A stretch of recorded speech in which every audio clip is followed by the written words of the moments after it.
and I am Dr. Vyshnavi, your ENT faculty here at the PrepLadder platform, and I hope the audio and the visuals are fine at your end, and please let me know by a quick confirmation in the chat box if all is going well. So today we are here to discuss mainly the image-based session and the image-based clinicals for INI-CET examination. So I'm going to incorporate a lot of clinical images so that you will be able to understand with the images the theory aspects of it, and these questions are in line with the previous year questions. So most important topics have been selected and chosen for discussion in today's class. So I hope I'm audible and clearly visible to everybody, and if there is any issue, please let me know in the chat box. I will try to rectify it from our end. NNN, I hope I'm audible now. I have increased my volume and I hope it's fine now. Okay, thank you Pooja for the confirmation, and let's begin our discussion for image-based session for INI-CET. Let's start with the first question.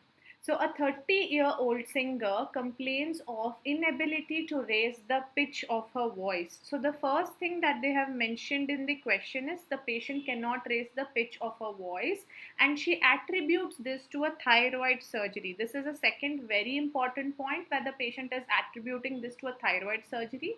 The surgeon recalls that there was an injury to a nerve that is supplying the muscle shown in the image. So there is an image showing you a muscle. So what is the most likely nerve that has got traumatized? Is it your bilateral recurrent laryngeal nerve injury, unilateral recurrent laryngeal nerve injury, external laryngeal nerve injury, or internal laryngeal nerve injury? Okay, so I'm able to see that most of you are answering it right, and all of you are able to get the answer right. So basically here, what is the muscle that we are talking about? We are talking about a muscle which is your cricothyroid. Now, why am I talking about cricothyroid? There are various reasons. The first reason is the patient is unable to raise the pitch of her voice, which means that her tensor function is lost. The vocal cords are stretched and they are tensed because of the tensor function of the cricothyroid. Cricothyroid is the only tensor. That is the first clue. What is the second clue? If you see the image, the muscle is going from the cricoid cartilage below to the thyroid cartilage above.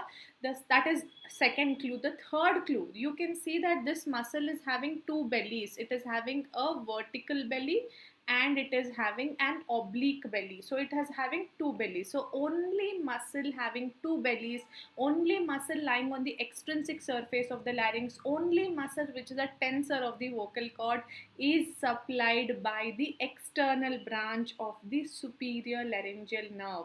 All the rest of the laryngeal muscles are supplied by recurrent laryngeal nerve except cricothyroid, which is supplied by the superior laryngeal nerve, the external part of superior laryngeal nerve. So what are the learning points here? First of all, you should be able to recognize with the image the cricothyroid muscle. You should know it has two bellies. You should know it's lying on the extrinsic surface. You should know it's the only tensor and the only muscle supplied by the external branch of superior laryngeal nerve. Now, recurrent laryngeal nerve is motor to all the muscles of larynx except cricothyroid, and internal laryngeal nerve is a purely sensory nerve. It has got no motor fibers. It's a purely sensory nerve. It supplies the mucosa of the larynx above the level of vocal cords. So this is a very simple, straightforward question. Now let's go to the second question. Again, a very important topic from the exam point of view. They have given you an otoscopic picture of a patient who's complaining to you with hearing loss. So there is no pain, there is no discharge, there is no bleeding, there is no any other symptom. The only primary symptom is hearing loss. So what is the next step in the management of this patient? So with the image you should know the diagnosis, with the diagnosis you should know the management. So the question is asking you the management, it's not asking you the diagnosis. So what will you do? Tympanometry, will you do CT, will you do MRI, or will you do BERA? Yes, Dr. K, it's the flamingo pink sign which you see on the promontory seen through an intact tympanic membrane, which is seen in usually females aged 20 to 40 years post pregnancy and post menopause. There is an increase or aggravation of the disease. What is the disease I am talking about? Very well understood by all of you. The disease that I am talking about is nothing but your otosclerosis. So the disease I am talking is otosclerosis. What is otosclerosis? It's a condition where there is excessive bony deposition happening over the foot plate of the stapes.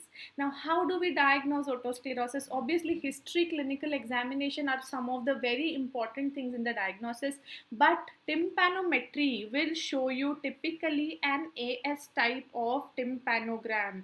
So if you get a AS type of tympanogram, that will tell you that it is otosclerosis. But the definitive diagnosis is only on surgery. When you touch the stapes and check the mobility of stapes, if it is not mobile, that will 100% guarantee you.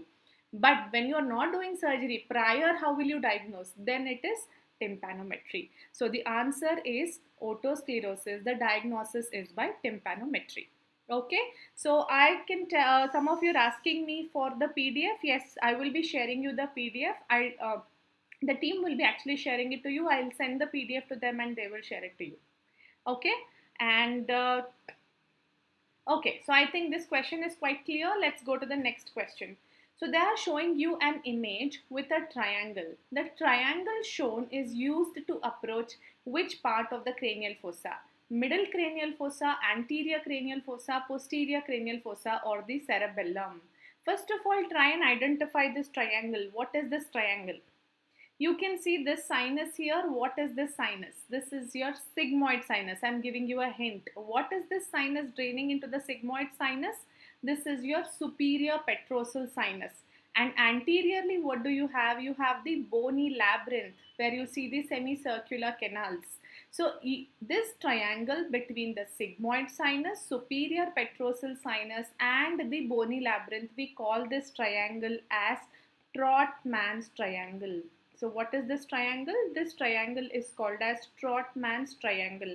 And Trotman's triangle is the key area of entry into which cranial fossa? So if I make a window here and go inside, I will be reaching into the posterior cranial fossa. So it is the key area for entry into posterior cranial fossa. So what are the learning points here?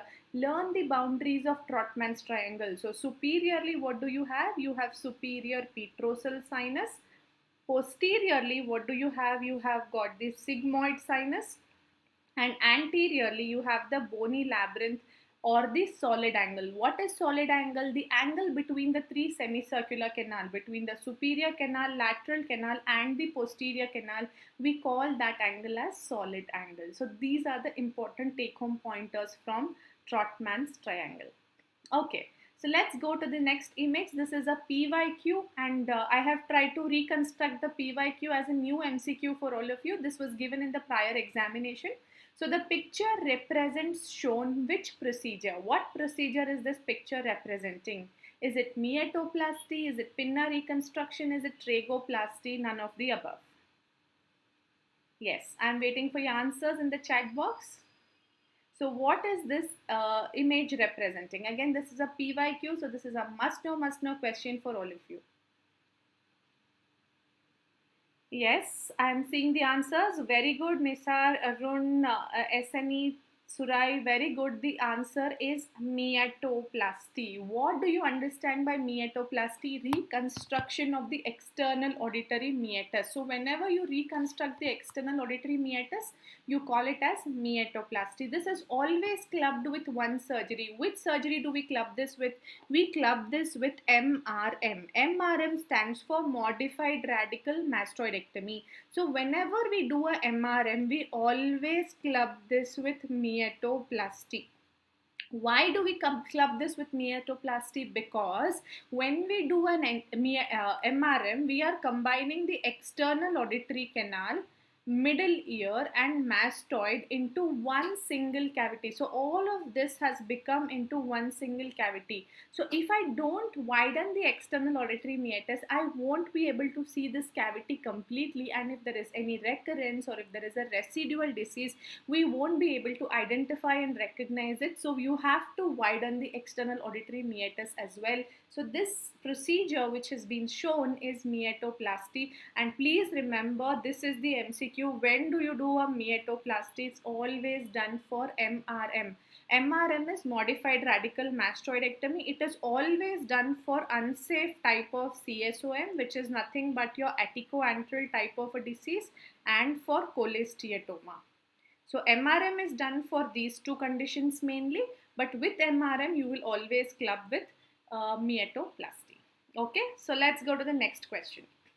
The retractor shown in the image is, now this is also again a PYQ. Again, the same reason why I am discussing some of the PYQs but in a different format is there is a high possibility that from the same topics new questions will erupt. So we will have to discuss these topics out before we enter into the examination. Okay, so find out and tell me, what is this retractor? Can you tell me, is this Perkins, is this Jensen's, is it Mollison's, or is it Wheatlander's retractor? Okay, so let's see. Sura is saying 1.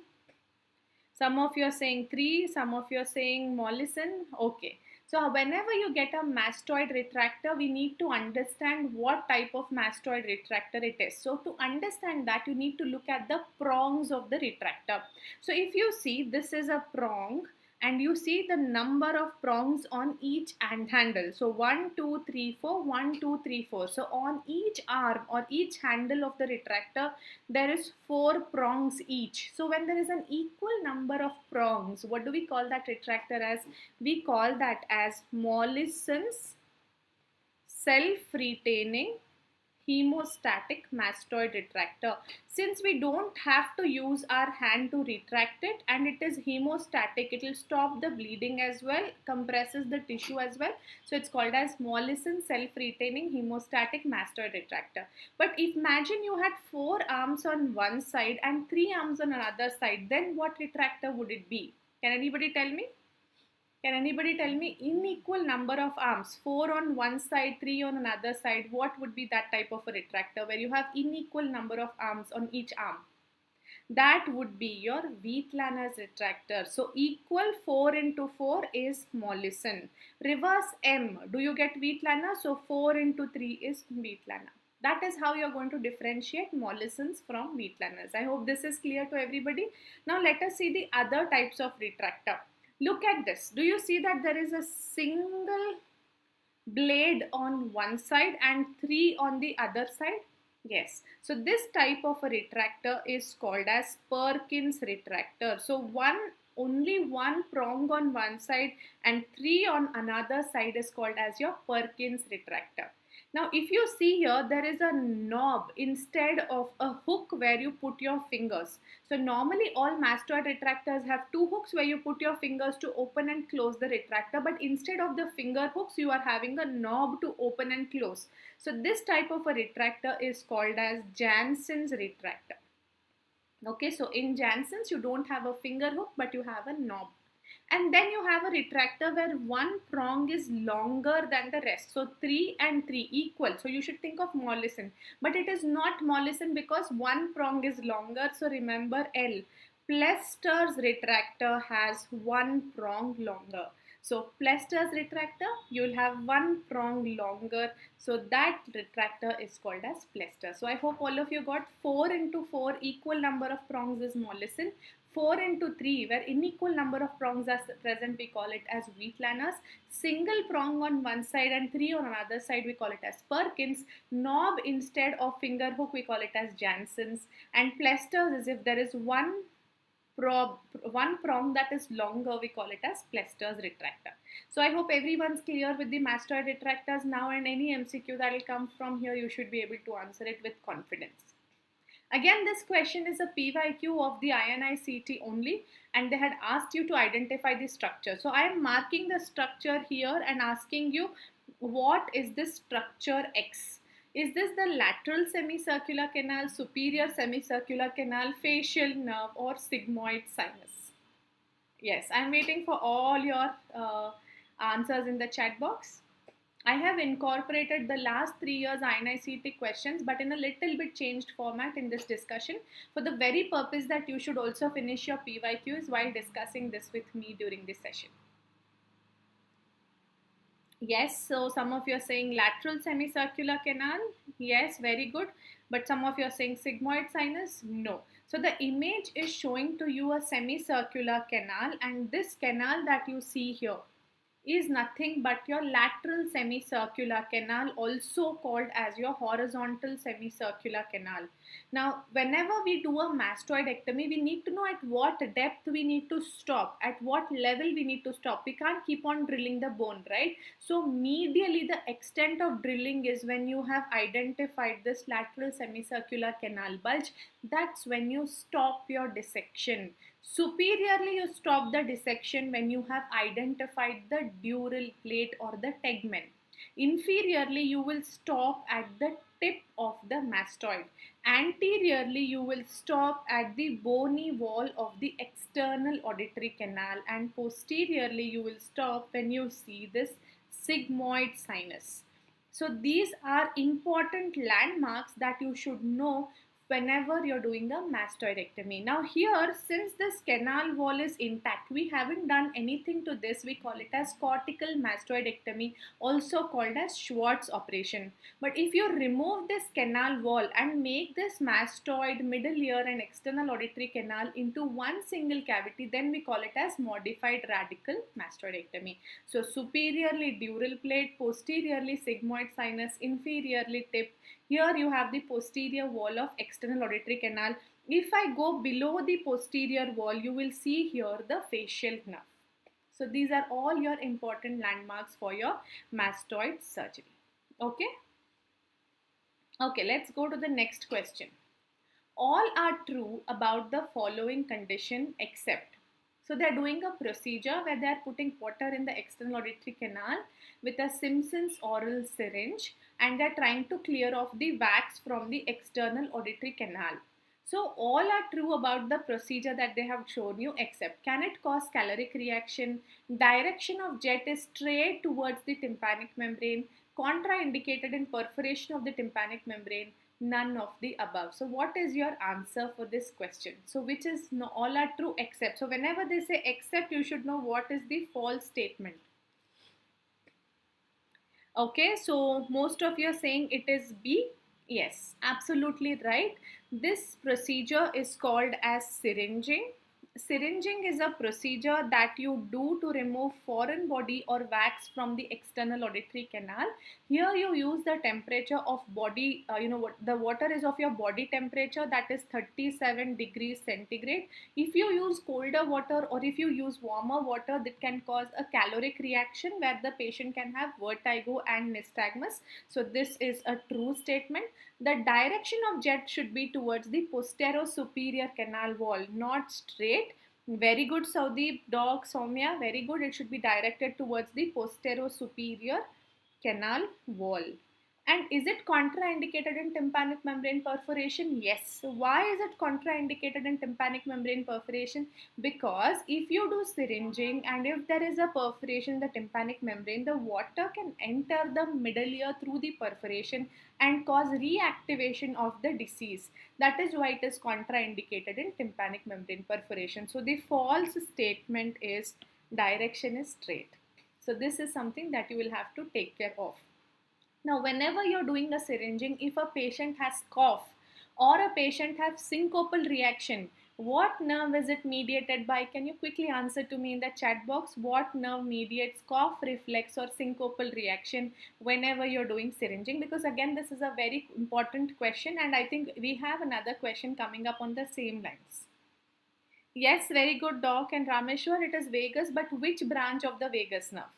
There is an auricular branch of the vagus nerve that supplies the pinna, the external auditory canal and the tympanic membrane.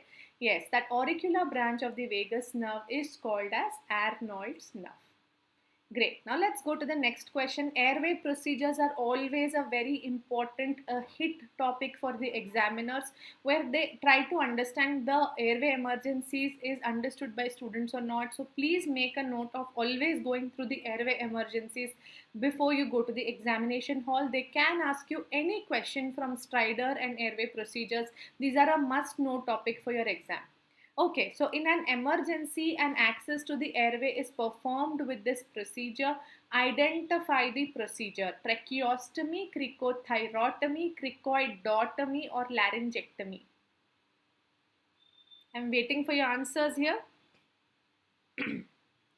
Okay, so most of you have answered it as B, while some of you are answering it as A. So let us see what it is. So if you see, this is your thyroid cartilage. Below the thyroid cartilage, you see this is your cricoid cartilage. Below the cricoid, we have the tracheal ring. So this is your tracheal rings. Now you see we are making an opening where between the cricoid and the thyroid. So when you make an opening between the cricoid and the thyroid, what membrane are we piercing? We are piercing the cricothyroid membrane. So cricothyroid membrane, when you pierce, we call that procedure as cricothyrotomy. So that is one of the first steps when you cannot access the airway, and when there is nobody to perform a tracheostomy, there is an urgent need to access the airway. Cricothyrotomy is done. What is cricoidotomy? If you open or make a hole in the cricoid cartilage itself, then we call it as cricoidotomy. Tracheostomy will be making an opening in the trachea. So it will be much below, between the second and third tracheal rings. We call it as tracheostomy. And laryngectomy is removal of the complete larynx. We call it as laryngectomy. So the procedure that is being shown to you is called as cricothyrotomy. Now, if you want me to quickly tell you what is tracheostomy, what is high, mid and low tracheostomy, what are the indications of them, and what we do in common situations, let me know in the chat box, then we can discuss about it as well. Okay. So fine, let's go to the next question. If you want to know about tracheostomy, do let me know.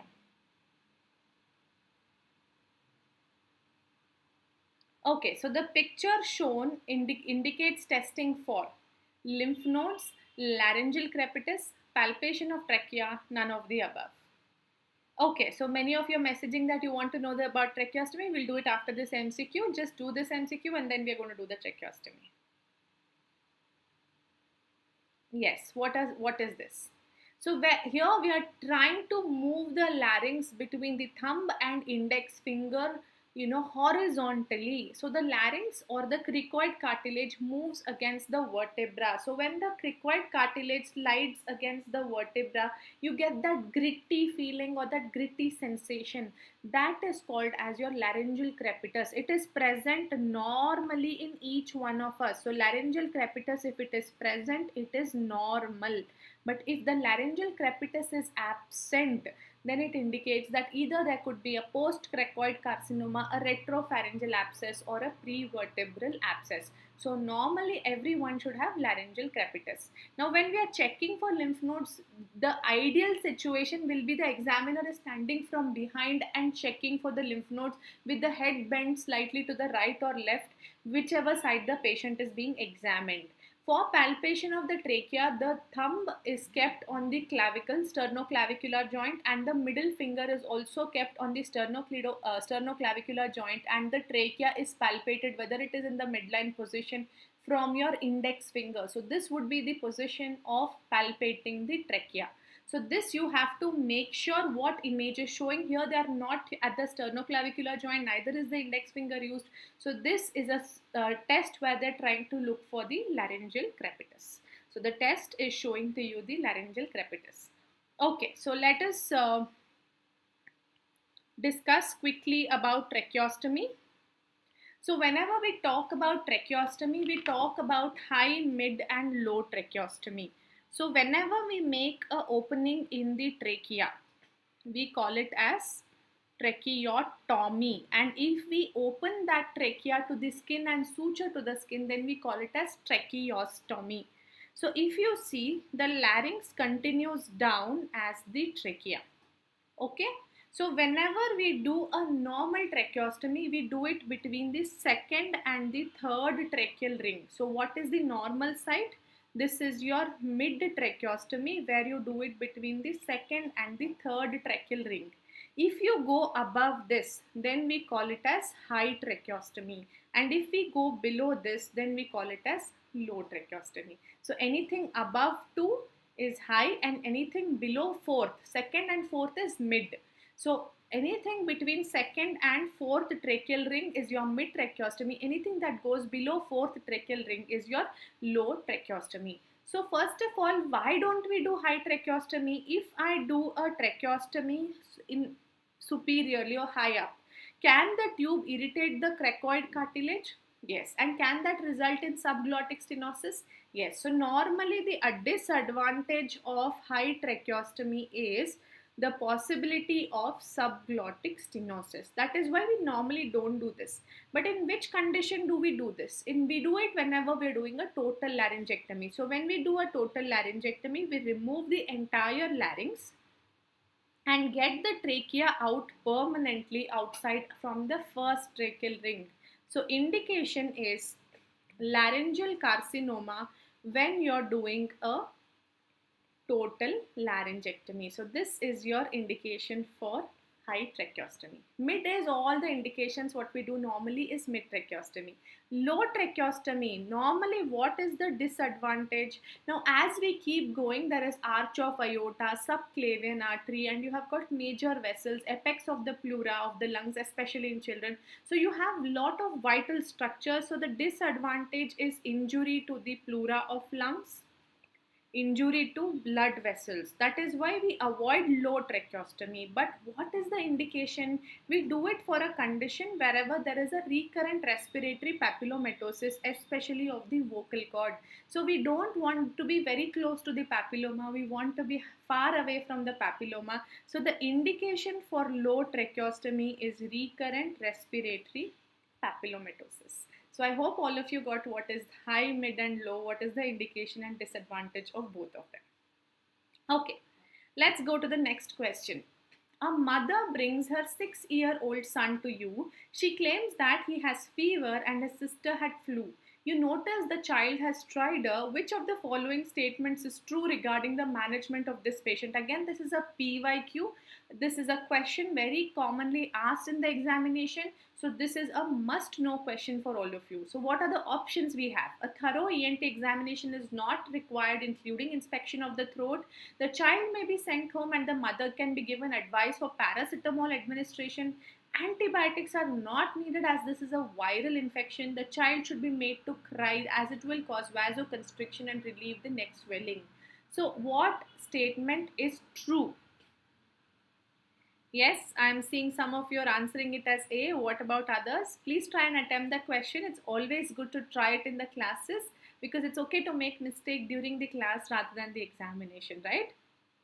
Yes, very good. The clinical image, as soon as you saw the image, you should know this is your thumb sign, and thumb sign is diagnostic of acute epiglottitis. So in epiglottitis, you get this sign which is called as your thumb sign.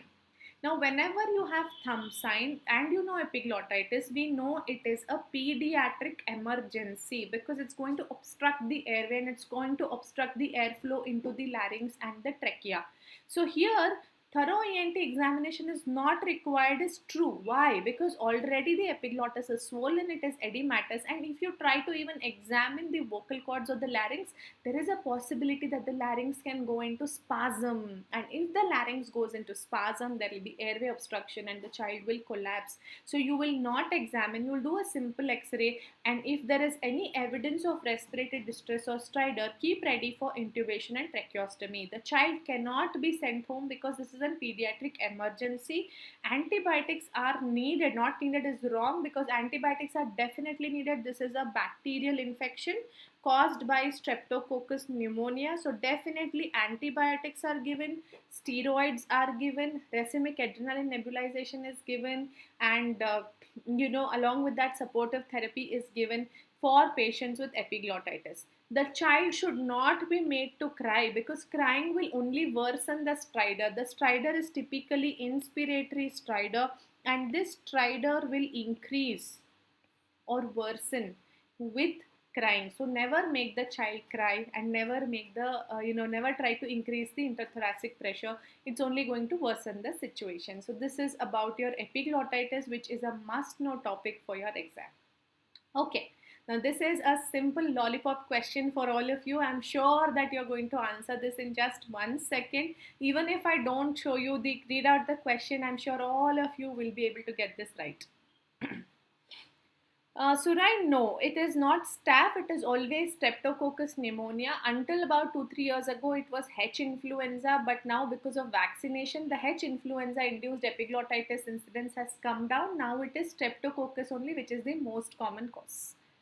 Yes, again, I'm sure that all of you will be able to answer this right. We know that there is a probing being done in the external auditory canal, and probing mediating cough. Now, this is a question which has repeated at least 1,000 times in NEET, INI-CET, FMG, whatever exam. This is the examiner's favorite. So, the point to understand is nerve supply of the external auditory canal you should know. So, if we take the external auditory canal, the roof and anterior wall are supplied by auriculotemporal nerve. The floor and posterior wall are supplied by the Arnold's nerve. What is Arnold's nerve? It is the auricular branch of the vagus nerve. So Arnold's nerve is auricular branch of the vagus nerve, and whenever there is a cough reflex or a syncopal reaction, you should know it's from the Arnold's nerve. Okay. Now again, a very important image for from the exam point of view, a very high likelihood of expecting this exam question. So all are true about the condition given in the image except always bilateral. It is cellulitis of the submandibular space. Pus is present in the submandibular space. Spread of infection is via tissue spaces. So what statement is false? When I'm saying true are all except means what statement is false? So can you point out and tell me what statement is false here? Now this is a little tricky question. All of you should know the Goldring's criteria, only then you will be able to answer this question.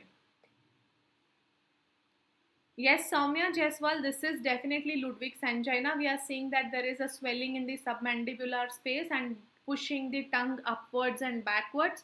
Yes, this is definitely Ludwig's angina. I will agree to all of you that this is Ludwig's angina. So many of you are telling 111 AAA. So basically there is a criteria for Ludwig's angina which is called as Goldring's criteria, which says that Ludwig's angina is always bilateral. Now, why is it always bilateral? The infection can start off from one side of the submandibular space, but this infection goes via the tissue spaces, not via lymphatics. Normally, we have infection spreading via lymphatics, but in Ludwig's angina, the infection spreads via tissue spaces, not via lymphatics. Hence, it's always bilateral. That's the reason why it's bilateral. It is not an abscess. It was always classified as an abscess, but it's not an abscess. It is cellulitis of the submandibular space. And since it is not an abscess, you do not see pus in the submandibular space. What do you see in the submandibular space? You see serosanguinous fluid. So the presence of serosanguinous fluid is the hallmark of Ludwig's angina. It is not pus. Now, although it is involving the submandibular space, you will typically see there is sparing of submandibular and sublingual salivary glands. So, the submandibular and sublingual salivary glands are spared. They are not involved. So, sparing of the submandibular and sublingual salivary gland is also one important criteria for Ludwig's angina. So it is always bilateral is true. Cellulitis of the submandibular space is true. So infection spreads via tissue spaces. There is no pus, but there is serosanguinous fluid. Sparing of the submandibular and sublingual salivary gland. Okay. So this is about Ludwig's angina. So basically, Surai, the submandibular space that we are talking about is divided into two spaces by the mylohyoid muscle. So mylohyoid is called as the diaphragm of the floor of the mouth, and the compartment above the mylohyoid we call it as the sublingual space, and below we call it as the submandibular space. Both of them together forms your submandibular space. Got it? So you're telling sublingual is also a part of submandibular. So submandibular is divided into two compartments, sublingual and submylohyoid. Okay? Fine. So let's go to the next question. The grading of the adenoid shown in the image. Now this is something that you should know even as an MBBS graduate, that how do you identify whether the adenoid has undergone hypertrophy or not. So for understanding the adenoid hypertrophy, you will take an X-ray of the nasopharynx. Now on an X-ray of the nasopharynx, what is the grade of the adenoid? Is it a grade 1, grade 2, grade 3 or a grade 4 adenoid? Yes, I'm waiting for your answers in the chat box. Quickly guys. Okay, I'll show you the soft tissue lesion here in the nasopharynx. Do you see this gray color soft tissue lesion in the nasopharynx? That is your adenoid. So is it grade 1, is it grade 2, is it grade 3 or grade 4? So basically you have the nasopharyngeal space being divided into 4 compartments by an imaginary line drawn from the base of skull and an imaginary line drawn through the palate. You divide this space into 4 compartments, each occupying 25% of the airway space. So if you see that the soft tissue hypertrophy is somewhere between 0 to 25%, you call it as a grade 1 adenoid. If the soft tissue is 25 to 50%, we call it as a grade 2 adenoid. If you like 50 to 75% grade 3 adenoid, and more than that it is grade 4. So here we typically see that the soft tissue density is somewhere between 0 to 75%, almost occupying 3/4 of the airway space. So it is a grade 3 adenoid. I hope everybody got it, that this is a grade 3 adenoid. I will quickly erase this for you so that you will be able to understand the adenoid soft tissue better, and you will be able to relate it even better. Yes. So if you see, this is your adenoid soft tissue occupying almost 75% of the airway space. So it's a grade 3 adenoid. Okay, so NNN, basically I'm using a software called as Keynote. So Keynote doesn't have a highlighter. It just has this, pointer. It doesn't have a highlighter. So I'm unfortunately not able to use the highlighter. Okay, so the image shows Vincent's angina, membranous tonsillitis, diphtheria, or a tonsillar cyst. So I'm waiting for your answers. Quick guys. This is a very easy question. Again, a very important must-know topic for your examination. Okay, so Sankhya, Rajat Sinha, Titur Surai, all of you are saying B, membranous tonsillitis. If you would like to change your answer, please change it now. I'm telling you that this membrane is extending to the palate, extending towards the uvula. So it is not limited to the tonsil. It is spreading membrane. Now, do you still want to be on membranous tonsillitis? All of you, Rishi, Ravali, Arun, Healthy Metalk, Prahar, NNN, do you want to still be on the same answer? I'm telling to you that it is not limited to the tonsil, it is spreading to the adjacent structures. Yes, very good. Now I see that there is a change in answer from all of you. Excellent.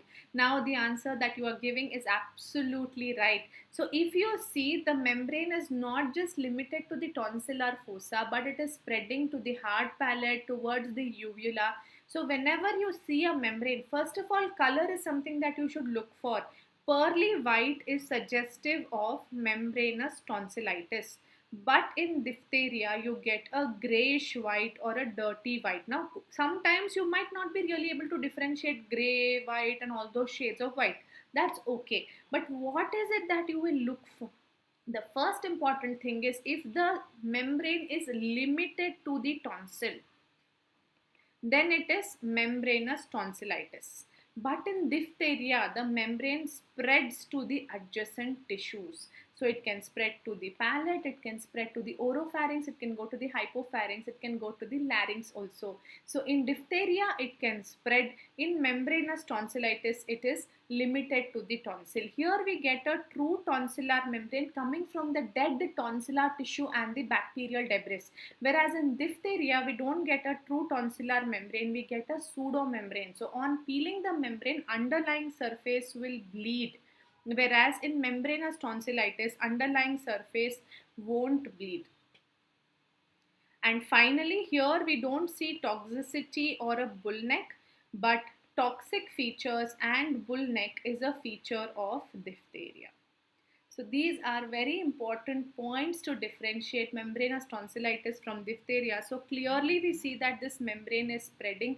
So this is a diphtheric membrane. Okay. So I hope all of you have understood this question. Simple thing, just look, is it limited to the tonsil or going to the adjacent sites? That will help you to a great extent get to the right answer. So SS tonsillar cyst is just like a water-filled cystic swelling that you see on the tonsil. They are usually self-limiting conditions. You don't have to operate or do anything, and they will usually resolve by themselves. Okay. And they happen usually because of trauma, especially from hard food substances that the patient will take, like during eating. If there's something that has caused trauma to the mucosa, that can result in a cyst of the tonsil.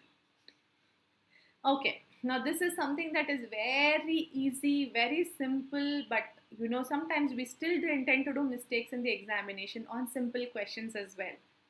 Okay, so true about the condition is viral predisposition, recurrent ulcer, deep ulcer, involves the mucosa of the hard palate.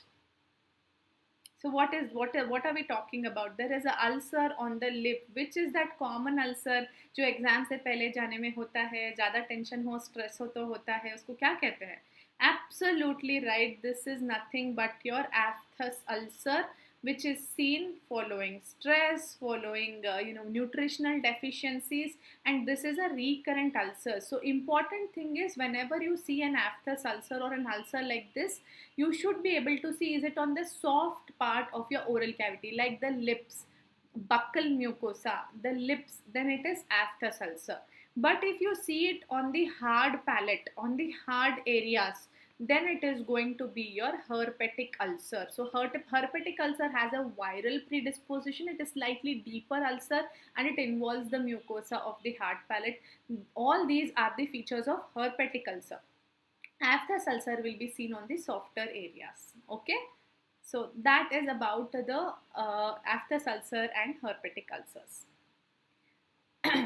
So basically, whenever there is a wart, Amrut, basically what we try to do is we excise the wart most commonly with a laser, because this again are going to, there is a viral predisposition. So we do not want, the viral particles or the viral microns to remain here around the tissue. So we usually excise it with, laser, and then we can give topical antiviral therapy if necessary. Okay, the structures passing through the marked area. So they have marked you a structure and they are showing to you that what are the structures that are passing through this. Normally we know what are the structures passing from here, that we remember very commonly, but we often forget what are the structures passing through this pointer that has been marked. Is it ascending pharyngeal artery, recurrent laryngeal nerve, superior laryngeal nerve, or glossopharyngeal nerve? Okay, so many of you are telling it as 2, some of you are saying 3. Please make a note of what are the structures we are seeing here. Okay, let me mark. This is your base of skull. Okay, and then this is your superior constrictor. This is your middle constrictor, and this is your inferior constrictor. So we are asking you a question: what structures pass between superior constrictor and middle constrictor? I am not asking you the structures passing through sinus of Morgagni. Sinus of Morgagni is between base of skull and superior constrictor. That is called as sinus of Morgagni. I am not asking you that. So the structures passing through sinus of Morgagni, we all know the mnemonic is Lata. That I'll explain you in the next slide. But what are the structures passing between the superior constrictor and the middle constrictor? Very good, Deepti. The structures passing is glossopharyngeal nerve. Okay. So stylopharyngeus muscle, and the glossopharyngeal nerve, ninth nerve, are the structures that pass between the superior and the middle constrictor. Now, above the inferior constrictor, we have the superior laryngeal nerve and the superior laryngeal vessels.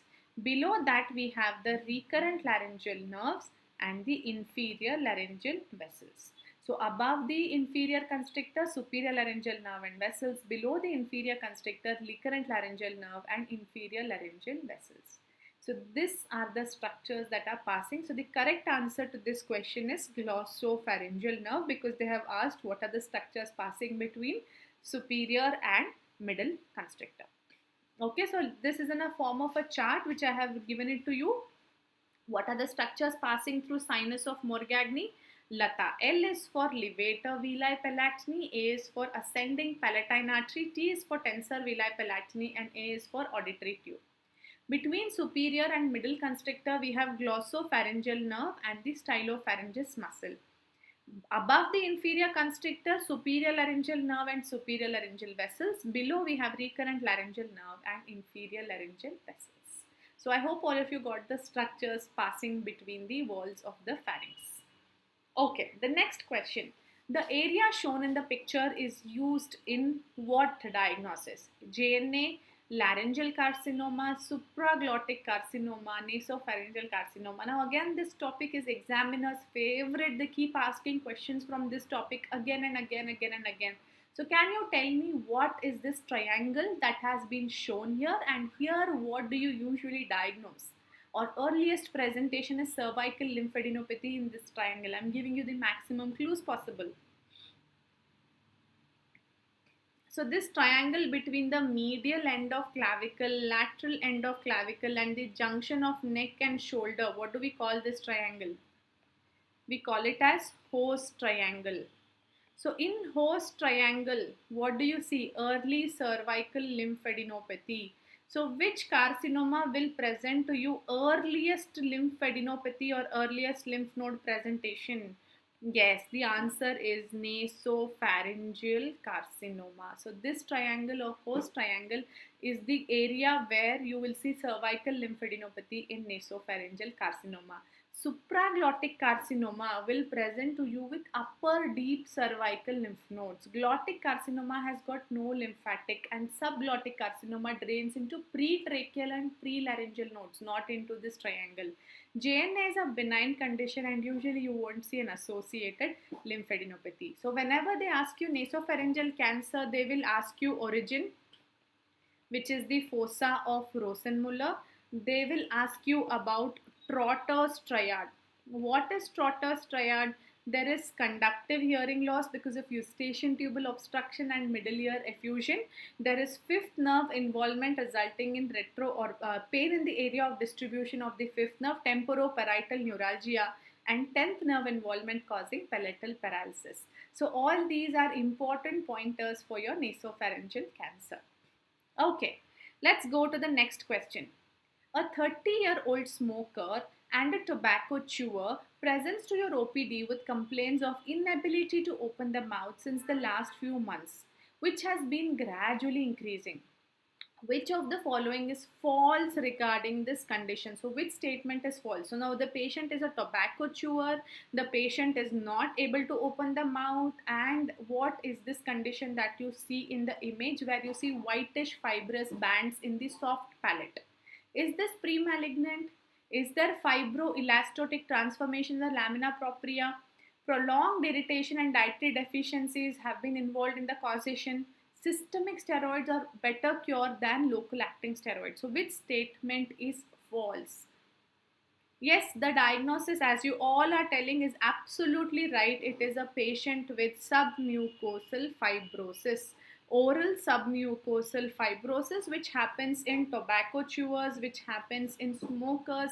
Here what are we seeing? Because of chronic irritation, because of chronic nutritional deficiencies, there is a change in the mucosa. So there is a fibrosis in the mucosa and the superficial lamina propria, and because there is fibrosis, the patient is unable to open the mouth.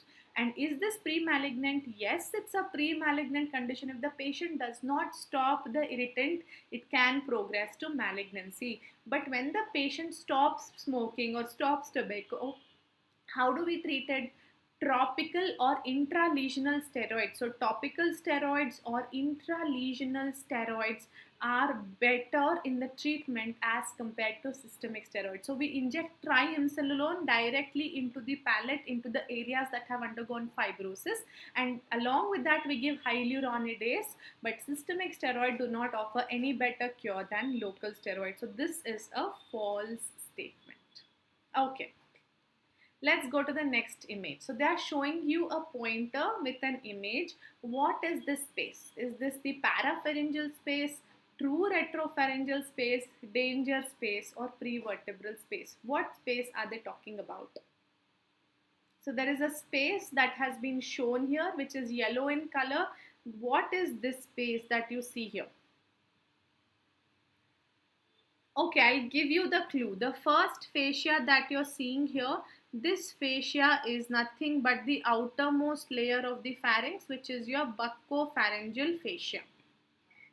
This fascia that you see behind, just in front of the vertebra, this fascia is called as prevertebral fascia. Now, between the buccopharyngeal fascia and the prevertebral fascia, you have another fascia. This fascia is called as your alar fascia. So this alar fascia is dividing the retropharyngeal space into two compartments. So what is the space between the buccopharyngeal fascia anteriorly and the prevertebral fascia posteriorly? We call this space as retropharyngeal space. This retropharyngeal space is divided into two compartments. By which fascia? By the alar fascia. The anterior compartment, the one that has been marked, is the true retropharyngeal space, and the posterior compartment that you see here is called as your danger space. So between buccopharyngeal and alar fascia is your true retropharyngeal space. Between your alar fascia and your prevertebral fascia is your danger space. Okay, so the image is showing to you the true retropharyngeal space. Behind that, the one that you see in green, this is called as the danger space. Now, true retropharyngeal space ends inferiorly at the level of T4 vertebra, but danger space enters in the mediastinum and extends up to the level of diaphragm. So up to the diaphragm is your danger space, and true retropharyngeal space ends at T4. True retropharyngeal space is also called as space of Gillette, and it contains a lymph node which is called as node of Rouvier. So what is it called as? Node of Rouvier. Okay, so these are some important things that you need to know about the retropharyngeal space. Okay, so could look at this image, a very commonly asked question, a must know for all of you, because this is the bread and butter for ENT and you need to know about this picture. So what is incorrect about the picture shown? Rose position, Trendelenburg position, contraindicated in atlantoaxial instability, used for tonsillectomy. Yes, very good. I'm sure all of you will know this. This position that you see here is called as rose position, where there is extension of the neck and extension at the atlanto-occipital joint. So we call this as rose position. Now, when there is an atlanto-axial instability, we do not want to extend it further because that can cause dislocation of the joint. So we do not do that. And it is used for tonsillectomy, for oral cavity, oropharyngeal procedures. For all the procedures we use this position. It is not a Trendelenburg's position.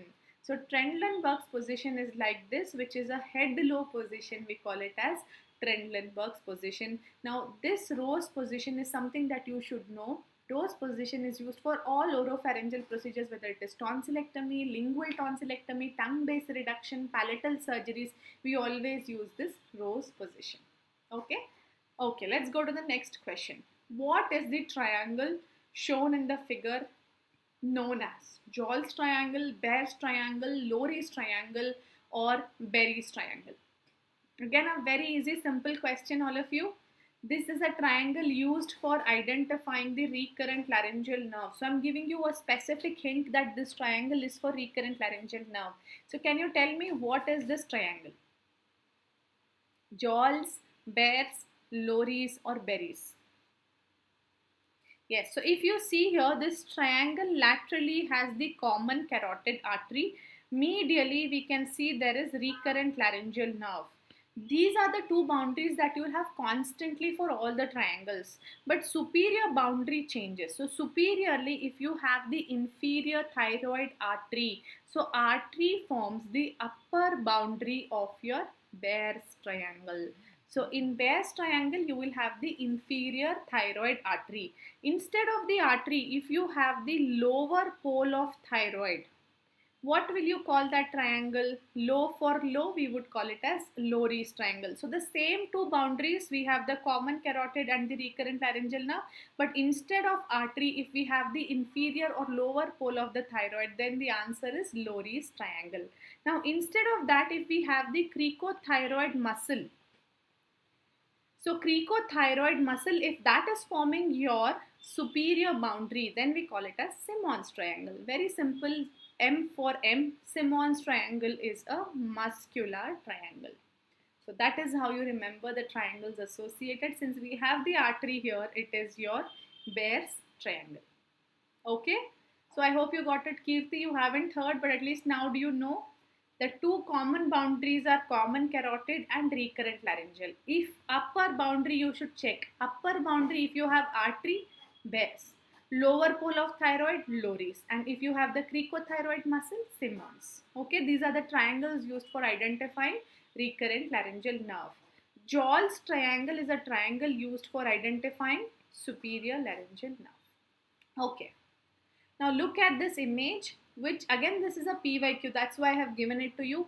Which of the following study is shown below? Laryngoscopy, stroboscopy, glidescopy, angiography. So they're giving to you sequential movements of the vocal cords, showing to you the vibratory patterns of the vocal cord in each phase of phonation. So they will come, hit each other, move, go apart, come to the midline, hit each other, vibrate and go apart.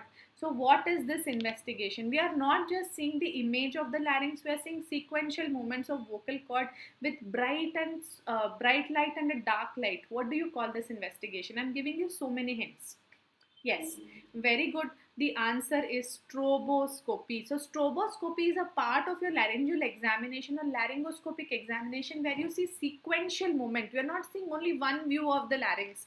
We are seeing sequential movement of the vocal cords during phonation. So you can see here it is in complete adduction, and here in the first position it has gone apart.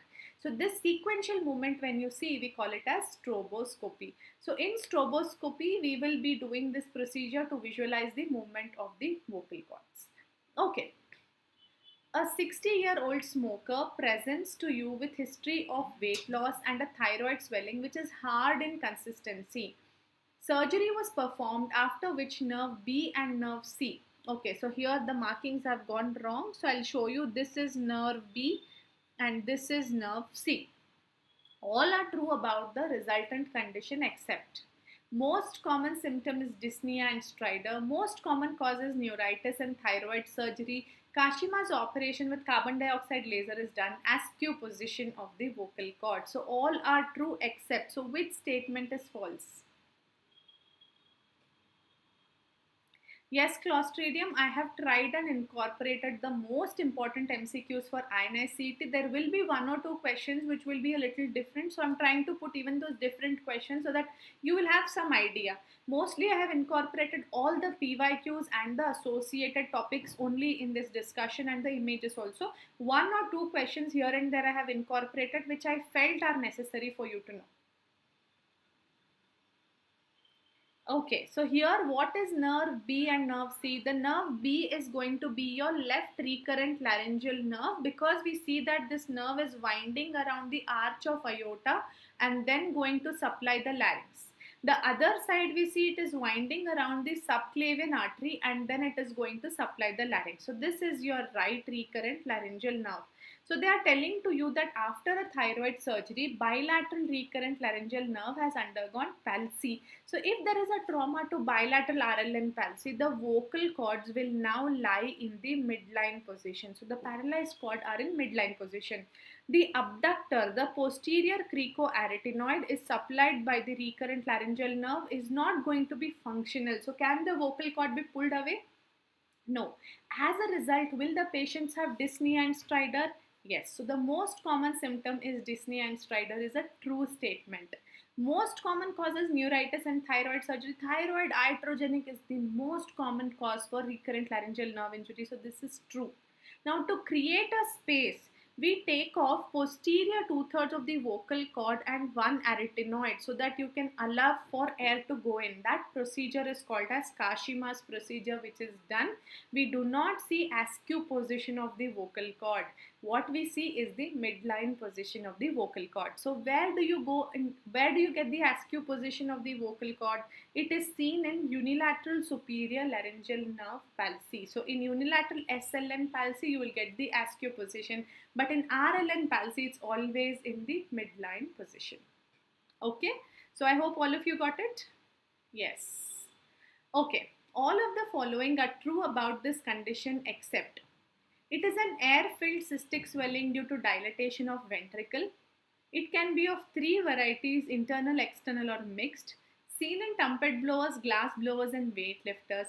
Treatment involves excision through external neck incision. So what is false statement? So all are true except very tricky question. Almost all the questions are correct. One question is partially wrong. One option is partially wrong.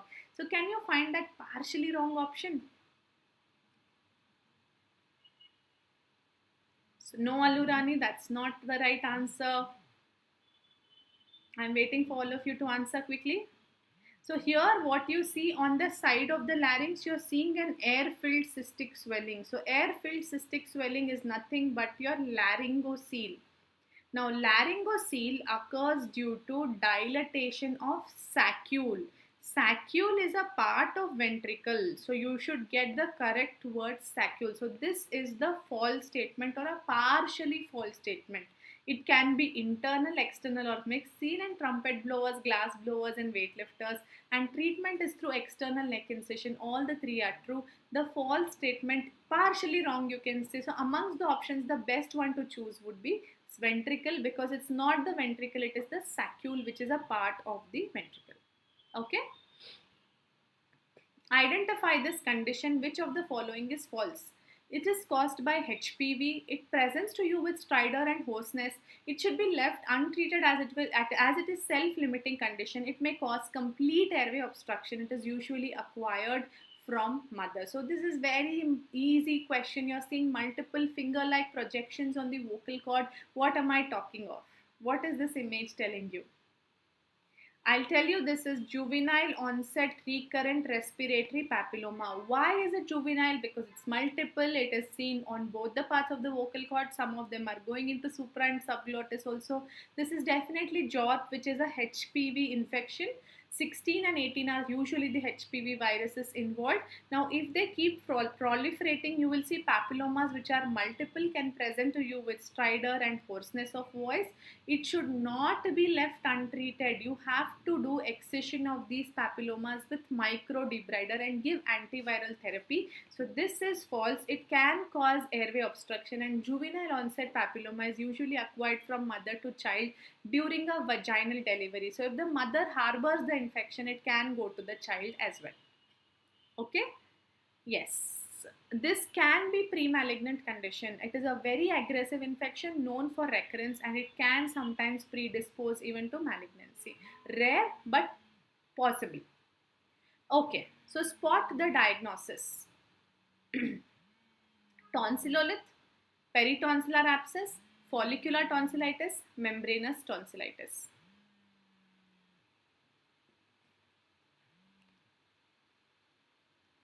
Yes, I am waiting for your answers.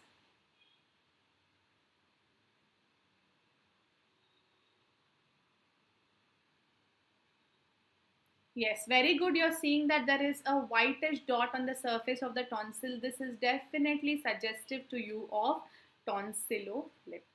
Okay, so this was your last MCQ. I hope you guys understood a lot of things. We have another session coming up tomorrow, and if there are any doubts, anything, you can always reach out to me. I'm available on Instagram, on Telegram, on WhatsApp. You can feel free to reach me on any of these channels, and I'll be more than happy to help you for anything that you need. Tomorrow we will have a continuation of the same session, and I hope you have enjoyed the current session, and I will see you all again tomorrow.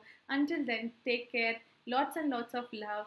Keep studying and also keep taking intermediate breaks to give your mind some rest. Do something that you love, like say meditation, singing, dancing, whatever you like, but just do it for some time to make yourself and your soul happy. Wishing you all good luck and see you tomorrow. Until then, bye bye.